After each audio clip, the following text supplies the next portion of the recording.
Silakan duduk Bapak Ibu yang terkasih, Shalom. Apa kabarnya hari ini? Luar biasa karena kita punya Tuhan yang luar biasa. Iya, tema firman Tuhan hari ini adalah kerajaan yang tidak tergoncangkan. Kita tahu bersama bahwa kerajaan di dunia ini adalah kerajaan yang tidak kekal, yang fana, bahkan yang dapat digoncang. Dan Tuhan memanggil kita untuk masuk dalam sebuah kerajaan yang tidak tergoncangkan. Bapak Ibu, ketika pertama kali manusia jatuh ke dalam dosa, iblis dibuang, dia membangun kerajaannya di dunia ini. Kemudian Yesus datang ke dalam dunia untuk membawa kerajaan Allah, yaitu kerajaan yang tidak tergoncangkan. Mari kita buka bersama Ibrani pasal 12, kita baca ayat yang ke-18 saudara ya. Ibrani 12 ayat yang ke-18, firman Tuhan berkata, kita baca sama-sama. Iya, kalau sudah dapat 1, 2, 3. Sebab kamu tidak datang kepada gunung yang dapat disentuh dan api yang menyala-nyala, kepada kegelapan dan angin badai.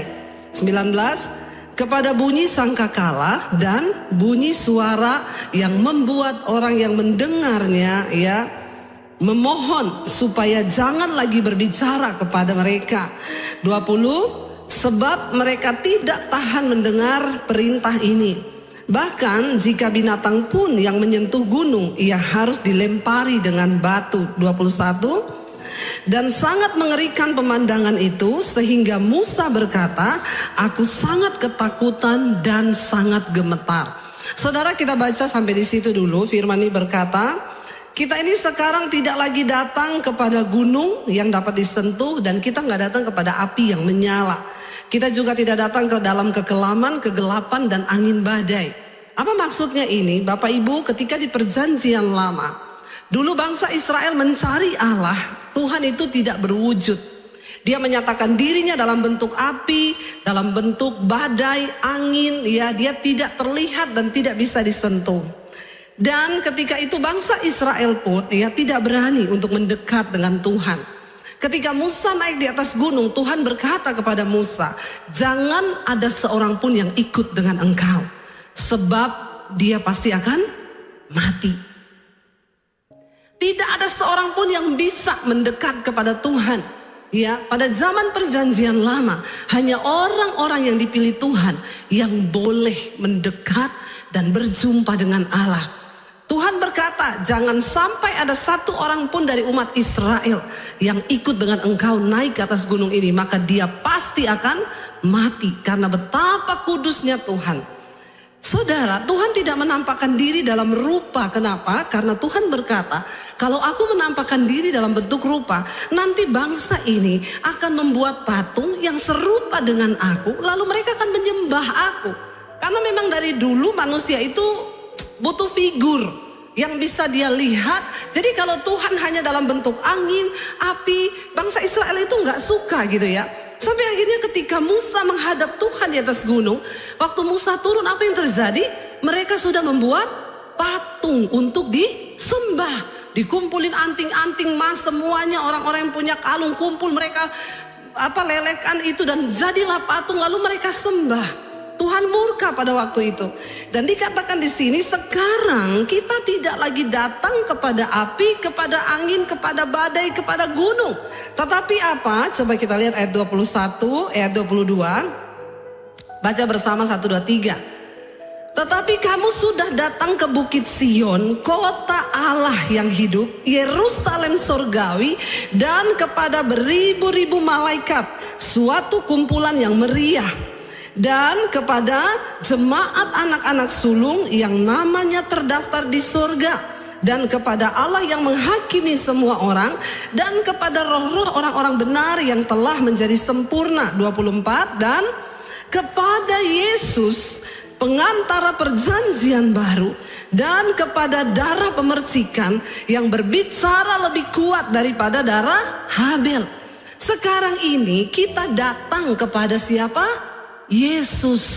Jadi Bapak Ibu, ketika Tuhan berusaha mendamaikan dirinya dengan manusia, tapi tetap nggak bisa.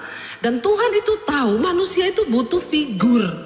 Lalu dia turun ke dalam dunia, Allah yang adalah firman, dia menyatakan diri dalam rupa manusia, yaitu dalam Yesus Tuhan. Makanya dikatakan di sana kita datang kepada Yesus. Dia adalah apa? Pengantara perjanjian baru. Jadi kita tidak lagi seperti orang di perjanjian lama yang tidak mengenal siapa Tuhannya, yang tidak mengenal siapa Allahnya. Makanya Yesus adalah benar-benar juru selamat. Dia adalah Tuhan itu sendiri. Jadi jangan ada yang berkata dia bukan Tuhan. Dan nama Yesus itu adalah nama di atas segala nama. Saya beberapa waktu lalu ke Semarang ketemu dengan seorang jemaat Mezbah Doa waktu saya lagi lihat sekolah. Lalu suami istri datang ke sekolah. Lalu mereka bilang, Bu, kami jemaat Mezbah Doa, Bu, saya itu mau bersaksi. Gimana? Jadi suaminya bilang, saya ini guru dari sebuah kepercayaan. Saya suhu, Bu. Saya ini bisa panggil arwah, saya bisa panggil roh-roh. Ya, saya bahkan bisa ketemu dewa-dewa kepercayaan saya. Istri saya dulu Kristen, sejak menikah dengan saya dia ikut agama saya. Terus Bu, tiba-tiba istri saya ini mengalami dan diserang oleh roh, nggak tahu itu apa, tapi istrinya ini ketakutan. Tiap hari dia ketakutan. Sampai suaminya itu bingung, dia nggak mau makan, ke toilet aja minta ditemanin suaminya. Siang malam takut, bukan cuma malam, siang juga takut. Suaminya ini saudara udah bawa dia ke suhu, dia kan suhu, dia punya guru lagi di bawah. Sudah dipanggilin arwah, sudah dipanggilin dewa, tapi nggak bisa sembuh. Suaminya bilang, ibu yang sangat melelahkan. Karena dia nggak bisa tidur, otomatis saya juga nggak bisa tidur. Ya kalau saya cuma suruh liatin dia nggak apa-apa, Bu. Dia itu minta setiap malam dibelai-belai punggungnya. Bayangkan, Bu, dari jam 12 malam sampai jam 5 pagi saya ini harus belai punggungnya. Ada di sini bapak-bapak yang mau belai istrinya dari pagi sampai dari malam sampai subuh? Ada? Coba saya mau tanya bapak-bapak di sini, atau memang semua bapak-bapak yang luar biasa ya? Nggak ada kan bapak-bapak ya mau belai istri dari malam sampai subuh, bangun lagi pagi lagi. Ya yang ada bapaknya berdoa, Tuhan cabutlah nyawanya. Capek, dia nggak tidur, ke toilet ditemenin, tiap malam suruh elus-elus. Kalau nggak dia manifest, saudara. Akhirnya bapak ini sudah stres, dibawa ke rumah sakit. Ya karena dia nggak makan-makan, badannya kurus kering. Dokter bilang, Bu, ibu ini sebenarnya nggak ada sakit. Tapi saya juga nggak tahu kenapa ibu jadi begini.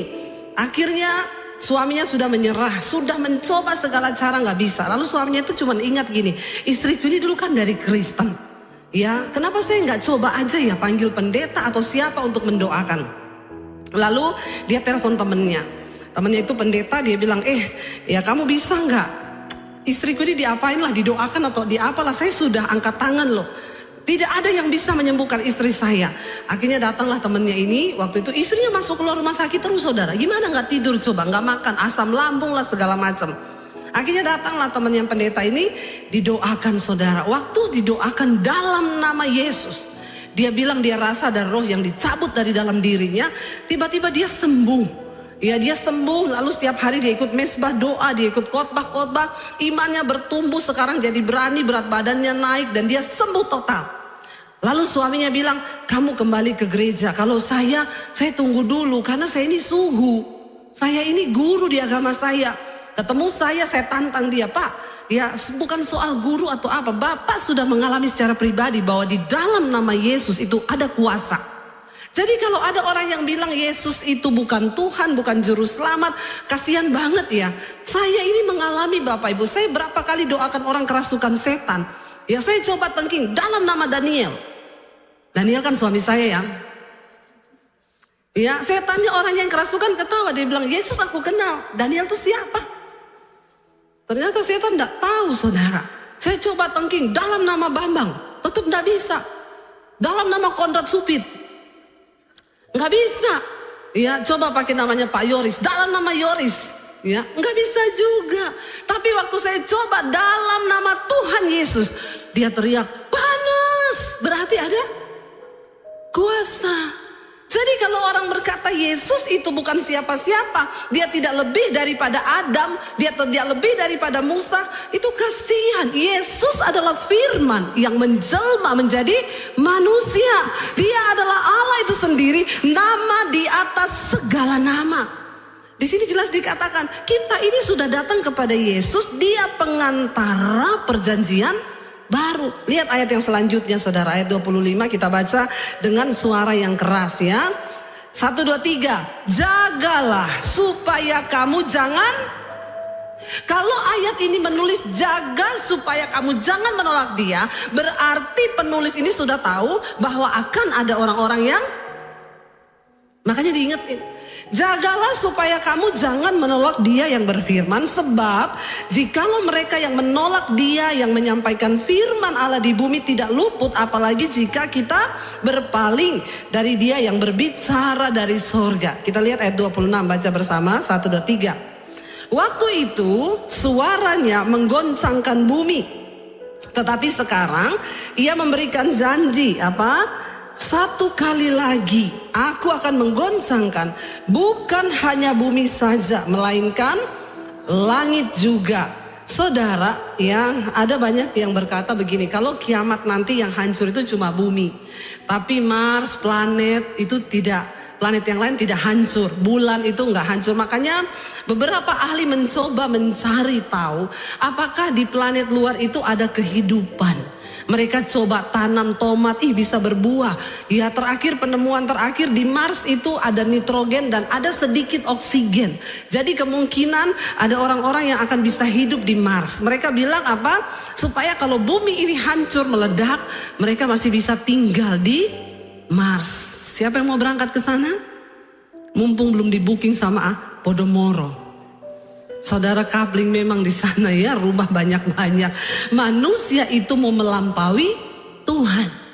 Alkitab berkata, di sini dikatakan, ia memberikan janji 1 kali lagi. Aku akan menggoncang bukan hanya bumi saja, tapi kalau langit juga digoncang, berarti semua yang ada di tata surya di langit itu hancur nggak? Hancur ya, semua planet akan hancur. Bahkan di ayat yang lain Alkitab berkata, bumi ini akan hangus dalam nyala api yang demikian hebat.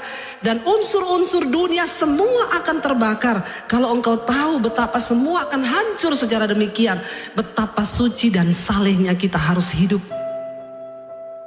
Dikatakan akan digoncang. Ayat yang ke-27 baca 1, 2, 3. Ungkapan 1 kali lagi merujuk kepada perubahan pada apa yang dapat digoncangkan. Karena ia dijadikan supaya tinggal tetap apa yang tidak tergoncangkan. 28. Jadi karena kita menerima kerajaan yang tidak tergoncangkan, marilah kita mengucap syukur dan beribadah kepada Allah menurut cara yang berkenan kepadanya dengan hormat dan takut. Saudara, perhatikan. Dikatakan di sana ayat yang ke-27 tadi. Ungkapan 1 kali lagi, pakai tanda kutip di depan dan di belakang. Ungkapan 1 kali lagi merujuk kepada perubahan pada apa yang dapat digoncangkan. Karena 1 kali lagi tadi itu dijadikan supaya tinggal tetap apa yang tidak tergoncangkan. Jadi saudara, kalau saya mencoba memahami kata-kata ini, ya, ketika engkau itu masih tergoncang imanmu dalam hal uang misalnya, ya, maka akan ada 1 kali lagi Tuhan akan menggoncang keuanganmu sampai engkau itu lulus dan imanmu itu tidak lagi tergoncang dalam soal keuangan. Bilang amin. Jadi 1 kali lagi di sini bukan berarti hanya 1 kali. Ini bisa jadi ribuan kali kalau kita ini tidak bertobat dan kita nggak peka terhadap maksud Tuhan. Kenapa? Karena 1 kali ini tadi dia dijadikan supaya tinggal tetap apa yang tidak tergoncang. Kalau kita ini masih tergoncang dalam hal karakter, contoh ya, kalau semua baik, orang tua saya baik, keluarga saya baik, ya suami saya sama saya baik, maka saya akan damai sejahtera, sukacita. Tapi kalau suami saya tidak baik, keluarga saya tidak baik, saya juga tidak damai. Itu artinya karaktermu itu masih bisa tergoncang. Ingat, kita menerima kerajaan yang tidak tergoncang artinya apa? Hanya orang-orang yang tidak tergoncang imannya, yang tidak tergoncang karakternya, mereka juga yang bisa masuk dalam sebuah kerajaan yang tidak tergoncang. Jadi kenapa Tuhan bilang akan ada ungkapan satu kali lagi Tuhan akan menggoncang? Ya makanya ada orang, Bu, saya ini berkali-kali digoncang terus masalah bisnis. Berarti engkau belum tidak tergoncang. Saya kasih contoh, ada orang yang datang, Bu, suami saya itu loh, dulu waktu kami miskin, Bu, imannya teguh sama Tuhan, doa tiap hari, melayani Tuhan. Tapi Bu, ketika kami sekarang diberkati, suami saya itu tidak pernah doa, sekarang tidak melayani Tuhan, bahkan sekarang selingkuh. Saya bilang kalau gitu doa lagi biar miskin lagi, amin. Benar gak Bapak Ibu? Untuk apa engkau kaya kalau engkau jauh dari Tuhan? Berarti suaminya ini masih tergoncang. Kalau nggak ada duit, imannya kuat. Tapi begitu ada duit, tergoncang imannya. Ada loh orang-orang itu memang yang belum siap diberkati. Amin. Saya berdoa saudara semua lulus loh dalam goncangan demi goncangan. Saya nggak tahu apa yang sedang Tuhan goncang hari-hari ini di hidupmu. Ya, kalau engkau masih tersinggung dengan orang, itu berarti karaktermu itu masih bisa digoncang. Nah Tuhan itu mencari orang-orang yang akan tinggal dalam kerajaan yang tidak tergoncang. Ini orang-orang juga yang tidak tergoncang. Waktu engkau difitnah, engkau tetap sukacita. Waktu engkau mengalami masalah, engkau tetap sukacita. Ada uang, engkau memuji Tuhan. Enggak ada uang, engkau memuji Tuhan. Itu namanya engkau sudah tidak tergoncang. Sebab perkara miskin atau kaya itu sebenarnya bukan perkara yang menentukan orang masuk surga. Tapi apakah engkau tidak tergoncang? Karena ada banyak orang waktu terima duit banyak, tergoncang loh dia. Ya, dulu rajin ke gereja, itu kayak tadi saya bilang. Ada yang waktu kaya dicinta Tuhan, tapi ketika dia miskin, wah itu imannya tergoncang, marah dia sangkal Yesus, saudara. Nah Tuhan mengizinkan semua goncangan demi goncangan terjadi karena dia ingin kita ini punya iman, punya karakter yang tidak tergoncang. Saya kasih contoh, bagi saya dulu waktu kita masih belum, ya masih hidup dalam penderitaan lah ya. Sebenarnya semua orang itu harus menderita loh, karena menderita itu baik. Ya, waktu kami dulu masih menderita uang pas-pasan. Waktu Tuhan suruh saya kasih uang orang 50.000, 100.000, ya bagi saya ya mudah karena mungkin ukuran 50-100.000 juga itu tidak terlalu besar. Ada orang waktu dia gaji 1 juta dia setia ngasih perpuluhan karena perpuluhannya berapa? 100.000. Dikasih gaji 2 juta setia juga karena cuma 200.000. Tapi ketika engkau punya gaji 100 juta, berarti engkau harus mengembalikan berapa perpuluhan? 10 juta. Saudara kira-kira engkau rela atau tidak? Rela atau tidak? Nggak usah jawab di sini. Nanti pencitraan tok. Ya, banyak yang masih tanya perpuluhan boleh apa? Perpuluhan itu sebenarnya masih relevan atau tidak sih Bu? Saudara, Tuhan itu cuma mengajar kita ini dilatih loh, dari perpuluhan itu sedikit loh. Kalau dalam itu saja kamu sudah gak setia, bagaimana dalam perkara yang lebih besar? Saya kasih contoh, ketika saya ambil contoh saya aja ya, dulu bagi kami mungkin memberi 50.000, 100.000 masih ringan karena memang ya memang kapasitasnya seperti itu. Ketika kami diberkati Tuhan, saudara, ya lalu Tuhan memberi kepercayaan yang besar. Kita ini kan semua hanya bendaharanya Tuhan sebenarnya. Kenapa saudara diberkati? Karena saudara itu mau dipakai Tuhan sebagai bendahara. Bukan untuk kepentingan diri kita sendiri loh. Ya, tapi untuk menjadi saluran kepanjangan tangan Tuhan. Kalau saat kita lihat di sekeliling kita banyak sekali orang yang perlu ditolong. Ya, bukan untuk engkau simpen atau engkau nikmati. Ya, kalau engkau simpan di lumbung, ada orang yang ya simpen duitnya supaya nggak gerak-gerak. Pokoknya 50M atau 100M atau 500M kita masukin deposit, besoknya mati. Uangmu itu buat apa? Sudahkah itu berguna bagi kepentingan kerajaan Allah? Atau cuma engkau tabung saja? Karena ada orang itu senang waktu lihat-lihat saldo. Iya Pak, iya. Kalau lihat jumlah gitu senang. Saudara, saya mau bersaksi. Ya, bersaksi ini saya semua untuk kemuliaan Tuhan. Berapa waktu yang lalu ya tiba-tiba mungkin ada beberapa yang sudah dengar kesaksian ini. Saya tuh digerakin Tuhan untuk memberkati seorang hamba Tuhan, saya disuruh beliin mobil bagi hamba Tuhan itu. Waktu saya dengar suara Tuhan itu, spontan yang saya lakukan apa? Saya tengking dalam nama Yesus, setan ini. Setan enggak? Setan. Saya bilang enggak Tuhan, enggak, saya enggak mau dengar. Makanya hati-hati. Kalau orang datang sama saya bilang, Bu gimana ya biar bisa dengar suara Tuhan tuh gimana? Saya bilang kamu udah siap? Dengar suara Tuhan tuh enggak enak. Enggak enak. Kamu pikir enak? Enggak enak. Kadang-kadang ada hal-hal yang bertentangan dengan daging kita yang harus kita lawan ketika Tuhan bicara. Saya dengar suara Tuhan itu. Lalu Tuhan itu ngomong lagi begini. Kalau kamu beliin dia mobil, kamu beliin yang sama kayak wakil gembalanya. Karena wakilnya itu istrinya dokter, jadi dia bisa beli mobil. Saya cari tahu mobilnya wakil gembalanya apa ya. Harganya sekitar 425 juta. Bagi saya itu besar nggak Bapak Ibu? Saya mau tanya, bagi Bapak Ibu besar nggak? Ya besar kan? Mungkin Bapak Ibu nggak besar ya. Bagi saya itu besar loh. Jadi saya tengking, lama saya nggak mau gubris itu suara. Dalam nama Yesus, saya tolak. Besok lagi bicara, dalam nama Yesus. Nggak, saya nggak mau dengar.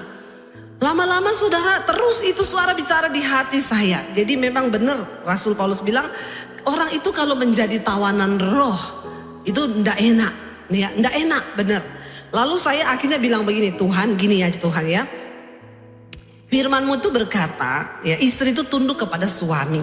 Ya, jadi saya mau ngomong ke suami saya ya. Kalau suami saya setuju, saya baru kasih ya. Tapi kalau suami saya tidak setuju, berarti kan saya tidak boleh dong ya, tidak tunduk kepada suami. Kita ini kadang pakai firman buat apa ya, mengelabui Tuhan toh. Tapi padahal Tuhan itu salah apa benar? Benar, dia nggak pernah salah. Karena saya tahu suami saya ini orangnya bukan pelit, tapi agak perhitungan. Biasa bapak-bapak itu memang agak perhitungan. Jadi saya pikir saya kasih tahu dia, pasti dia tolak juga. Jadi saya bilang satu kali, saya bilang saya mau ngomong sama kamu apa? Saya dapat suara Tuhan loh, kita suruh beliin mobil pendeta. Ya, dan Tuhan bilang mobilnya itu ya yang sama dengan wakil gembalanya itu sekian. Suami saya itu diam aja tuh, biasa dia bilang, wih gila besar banget. Nggak usah lah, itu kamu halusinasi itu. Bukan suara Tuhan. Dia diam 1000 bahasa. Terus saya tanya, menurutmu gimana loh? Terus dia jawab gini, kamu tahu enggak? Aku tuh udah Tuhan bicara itu udah dari bulan Januari lalu. Ternyata udah lama banget saudara, Tuhan tuh kasih tahu sama dia. Tapi memang karena dia perhitungan, dia diem baik. Jadi saya bilang sama suami saya, oh ternyata karena kamu tuli, makanya Tuhan tuh ngomong ke saya. Ya kalau kayak gini kan saya udah gak bisa berdalih lagi ya. Akhirnya ya kita berunding, yuk gede loh itu buat kita ya. Tapi ya kita ini kan hanya bendaharanya Tuhan, ya kita taat saudara. Tuhan tuh kadang tuh hanya mau menguji hati kita ini loh. Kamu dulu waktu pas-pasan uangmu, tinggal 50.000 uangmu, besok udah gak tahu mau makan apa. Tuhan suruh saya kasih orang yang membutuhkan 50.000 itu, saya berani. Itu kan 50.000, nah sekarang Tuhan sudah berkati jumlahnya lebih besar nih. Tapi apakah setelah aku memberkati engkau, imanmu tuh geser, imanmu tuh goncang atau tidak? Kalau kamu gak kasih berarti imanmu bergoncang itu. Lalu saya sama suami kita sepakat, ya udah ya, berarti kita rela ya keluar segitu ya, rela. Ya udah, ini kok kan punya Tuhan. Saya itu Tuhan kasih gambaran gini, coba kalau kamu punya pegawai bendahara, terus kamu bilang sama dia, besok siapin uang sekian ya, saya mau bayar tagihan. Terus dia bilang, nggak mau Pak, gede banget uang segitu buat apa? Saudara marah nggak kalau saudara punya bendahara disuruh keluar duit, dia nggak mau keluarin duit? Saudara marah? Yang punya bendahara tahu ya, langsung ngomong marah. Yang lain enggak punya bendahara, enggak apa-apa. Tapi kita sendiri nih. Nah Tuhan tuh ngomong, lah kamu itu kan hanya bendaharaku. Kamu mau enggak? Akhirnya kami sepakat saudara, sikap hati kami bilang Tuhan, oke Tuhan, kami mau. Saudara, biarlah kita ini semua kedapatan di hadapan Tuhan. Ya bahwa kita ini hatinya tuh rela gitu loh. Saya kaget saudara, ya ketika berapa bulan setelah itu, saya bilang sama suami saya, pembangunan sekolah misi kami kan hampir selesai. Ya itu tuh Tuhan dahsyat luar biasa. Dari awal saya sudah bersaksi di sini. Tadinya waktu kita mau bangun tuh saya bilang sama suami saya gini, keuangan kita ini enggak seberapa, tapi tenang aja, nanti kita taruh nomor rekeningnya di layar YouTube gede-gede. Di mesbah doa kita jalan-jalankan itu rekening. Ya, untuk rekening pembangunan sekolah misi saudara bisa alirkan ke sini. Tapi saudara, waktu kami mau melakukan itu Tuhan tegur saya. Ya, kamu ndak usah merekayasa berkat Tuhan. Aku tuh Tuhan. Kalau kamu taruh begitu malah aku ndak memberkati. Jadi saya takut, saya bilang sama suami, ndak usah, ndak jadi. Kami melihat bagaimana pemeliharaan Tuhan. Itu kasur disumbang, itu lampu listrik, AC semua disumbang orang. Kemarin nih loh, terakhir. Saya bilang sama suami, say, kita ini mau selesai, belum ada furniturnya loh. Kita kan harus beli ini. Iya ya, yaudah nanti aja kapan ada waktu kita cari yang murah-murah aja ya buat sekolah misi. Tiba-tiba saudara, saya waktu mau pelayanan di Surabaya, kita rencana juga mampir ke Malang. Ada orang WA, Bu Debbie, shalom, saya orang Malang. Ya, kapan ibu jalan-jalan ke Malang, Bu? Kami punya pabrik furniture di Malang. Saya tergerak, Bu, untuk menyumbang semua furniture yang dibutuhkan untuk sekolah misi. Loh saudara, ya waktu baru mau ngecat aja, ya tukangnya bilang, Bu nanti ini kita mau masuk pengecatan ya, keluar dana besar ini. Oke Bu, tiba-tiba Bu, shalom, saya dari Bandung, saya punya toko cat. Ibu butuh cat apa aja? Loh, saya kaget. Berapa bulan lalu saudara, saya itu bilang sama suami, saya udah mau selesai. Nanti untuk sekolah misi kita butuh mobil lagi. Kita cari yang second aja, yang bekas untuk sekolah misi. Tiba-tiba Pak Konrad ngomong, Bu, kita kan tiap bulan ngasih buat gereja sudah selesai ya. Yang bulan Agustus ini nanti saya kasih buat ibu di sekolah misi. Loh saudara, Tuhan itu ya, loh kita tuh gak pernah ngerti loh cara kerja Tuhan. Tapi apakah kita ini dalam mengikut Tuhan benar-benar kita dilatih, digoncang itu tidak tergoncang? Ya bukan cuma dalam hal uang, dalam hal apapun. Saudara, ketika engkau disakiti lalu engkau masih tersakiti, itu artinya engkau masih tergoncang. Ingat, kita ini sedang dipersiapkan masuk dalam sebuah kerajaan yang tidak tergoncang. Di surga itu tidak ada orang yang karakternya tergoncang. Pagi marah, siang senyum, malam ketawa. Itu gila. Amin. Yang ada di surga itu orang yang sukacita, terus damai sejahtera, terus. Nah kapan kita berlatih? Sekarang ini. Dan Tuhan izinkan goncangan satu kali lagi. Engkau gak lulus ya satu kali lagi. Besok gak lulus lagi satu kali lagi. Sampai engkau lulus dan terbukti imanmu, karaktermu tidak tergoncangkan. Waktu digoncang enak Kak? Nggak enak. Waktu digoncang itu tidak enak, persoalan, tekanan, kesusahan. Tapi kita mau lihat buktinya apa yang kita dapatkan nanti kalau kita tidak tergoncang. Mari kita buka Wahyu. Wahyu pasal yang ke-7 ayat 13 sampai ayat yang ke-15 saudara. Inilah yang akan kita terima kalau kita itu lulus setiap satu kali lagi kita lulus ya. Yohanes ketika berada di Pulau Patmos dia mendapat sebuah penglihatan yang besar tentang akhir zaman. Wahyu 7 ayat 13 firman Tuhan berkata di sana, kita baca sama-sama 1, 2, 3. Dan seorang dari antara tua-tua itu berkata kepadaku, siapakah mereka yang memakai jubah putih itu dan dari manakah mereka datang? Jadi Yohanes melihat sekumpulan besar orang pakai jubah putih semua. Dia tanya sama tua-tua yang berdiri di sana, siapa mereka itu? Baca ayat yang ke-14 berkata di sana, ya firman Tuhan bilang apa?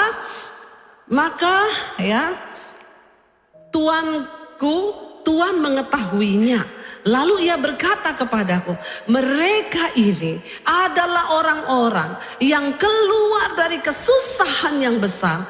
Dan mereka telah mencuci jubah mereka dan membuatnya putih di dalam darah anak domba.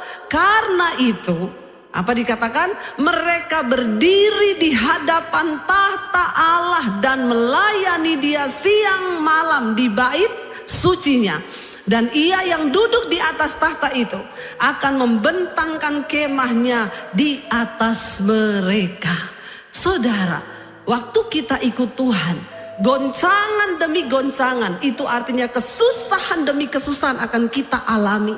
Sebab kita ini sedang dipersiapkan untuk masuk dalam sebuah kerajaan yang tidak tergoncang. Dan janji firman Tuhan itu apa? Kelak ketika engkau lulus dari goncangan itu, kita semua akan berdiri di hadapan tahta anak domba Allah, memakai jubah putih Siapa orang-orang itu?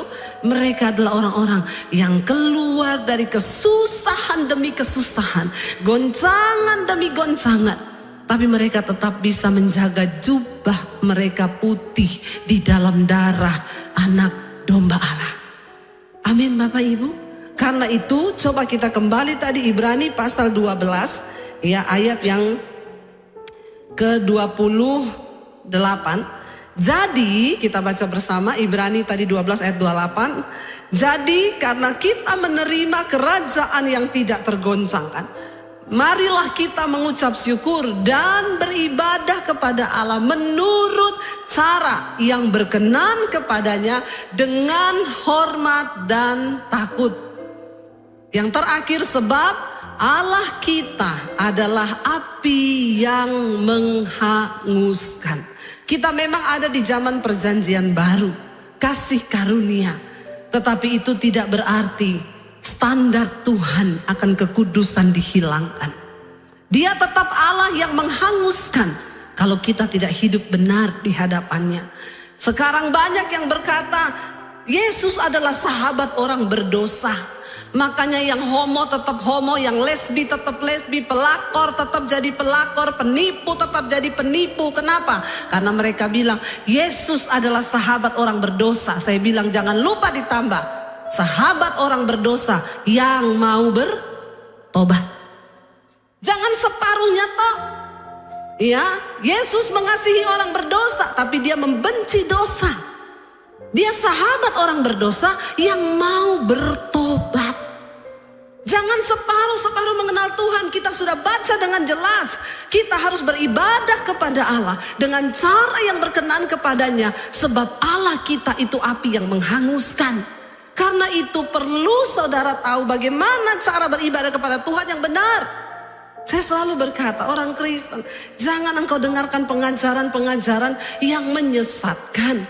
Ya, contoh, saudara saya mau ke Israel, saudara titip pergumulan, nanti saya berdoakan buat saudara di tembok ratapan. Saudara pikir setelah pendeta berdoa buat saudara di tembok ratapan, terus Tuhan berkenan atas hidupmu? Hello?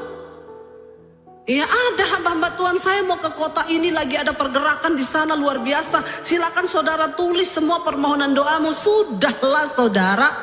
Mari kita mulai masuk kepada pengajaran yang berkenan, beribadah kepada Tuhan dengan cara yang berkenan kepada Tuhan.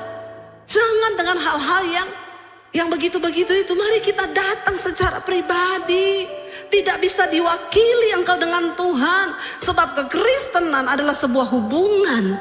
Kita dengan Tuhan itu dalam hubungan yang benar. Amin. Mari kita beribadah kepada Tuhan dengan cara yang berkenan, dengan hormat dan takut akan Tuhan.